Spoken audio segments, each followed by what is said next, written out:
September 8th of 1984, Challenge of the GoBots was released on television. And Hanna-Barbera obviously felt like they had a winning cartoon on their hands here. But unfortunately for them, and for a lot of other people out there heavily invested in this product, on September 17th of that same year, Transformers was released. And Transformers outperformed the GoBots on every level. World building, storytelling, toy selling. It was just a well done market campaign on the Transformer side versus Challenge of the GoBots. Far across the galaxy, in one of the spiraling arms of the Milky Way, lies the metallic world of Gobotron. On the villain side of this, we have the Renegades, led by the evil Psykill, followed by on the left side here, we have Chopper, and on the right, we have Crasher.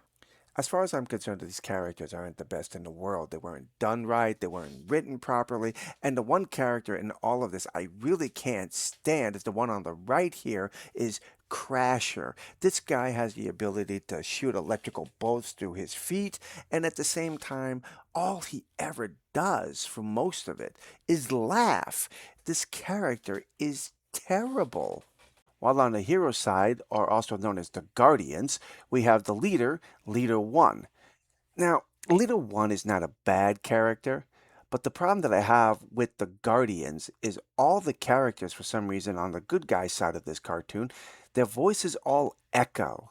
Time has come to put an end to Psykill and the Renegades once and for all. Leader One's right. We've sat on our circuits long enough. The Guardian Council is in full agreement, Turbo. What do you propose, Leader One? An assault on the Renegade Fortress tonight. Tonight? Aren't we being a little hasty? Now, when it comes to the Guardians, this is one of the characters that I absolutely cannot stand, and mainly it's because of the voice. I don't think the voice fits the character.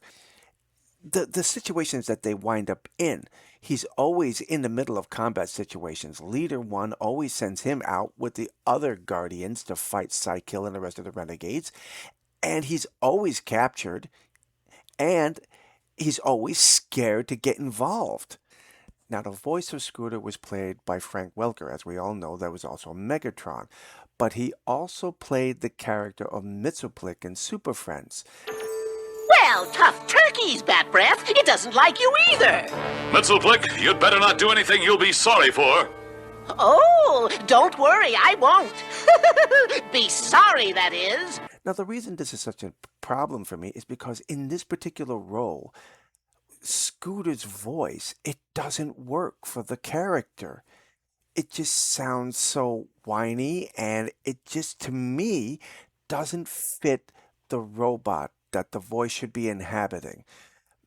Frank Welker does a great job, and I've loved him as Mxyzptlk. I've loved him in the Scooby-Doo cartoons. I thought he was definitely great as Megatron. But in this one particular role right here, it just doesn't feel right.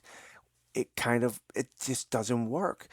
The GoBots had problems with the toy line as well as with their animated series. The toys came out in 1983 through Bandai, but the problem they had was they needed distributors in the West, so they partnered with Tonka. In 1984, when the cartoon came out, and it only had a run of maybe a year because by 1985 this cartoon was over. It had 2 seasons. And unfortunately, the toys were being destroyed by Transformers. Tonka merged with Hasbro because of their financial troubles, and they really believed that the GoBots were going to be the answer to their problems. Unfortunately, it wasn't. Again, in 1987, Tonka became part of Hasbro, pretty much putting the final nail in the coffin for the GoBots. What makes this story even more tragic is the fact that for a brief time, toys were selling at a high level, and based on that, they decided to commission a movie, GoBots Rock Lords. Unfortunately, by the time Rock Lords started production, toy sales and the series had already plummeted. Instead of canceling the product, they decided to continue on with it, hoping to revive the brand. One of the main reasons for this decision was because Transformers the movie was already really so far into production that GoBots, they had no choice but to commit to it. The movie had a production cost of $3 million, and unfortunately for them, it only took in 1.3 million at the box office, which made this film a complete failure. Just to give you an idea of how bad this movie really was, I asked Google for a Blu-ray or DVD release of the film, and according to it, the 1986 animated film GoBots Battle of the Rock Lords has never received an official standalone release on Blu-ray or DVD in the United States. The movie is currently trapped in legal limbo along with its right holders. Now, it does go on to say that if you want a copy of it or even just a look at it, you're going to have to go looking for VHS tapes because DVD and Blu ray, they're not out there unless you find a way to get it pirated.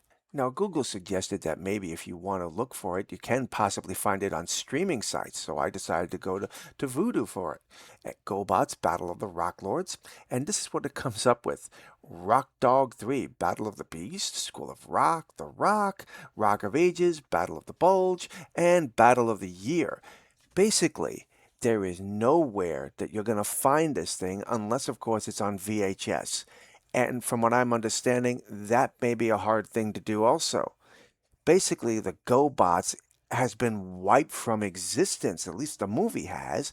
If you want to watch the GoBots Challenge of the GoBots, you can find it on Tubi, but I've tried watching it, and really, it is just a bad cartoon. The sad truth about the GoBots is that even though they had a head start in toy production 1 year earlier, they were outclassed in every way, from storytelling, product development, to world building. Transformers just evolved so much better, so much faster, and way more superior than Hanna-Barbera ever thought about doing with Challenge of the GoBots. Did any of you ever see this cartoon? I'd love to know what you think about it. Please drop those comments below and let me know. Until the next time, my friends, God bless.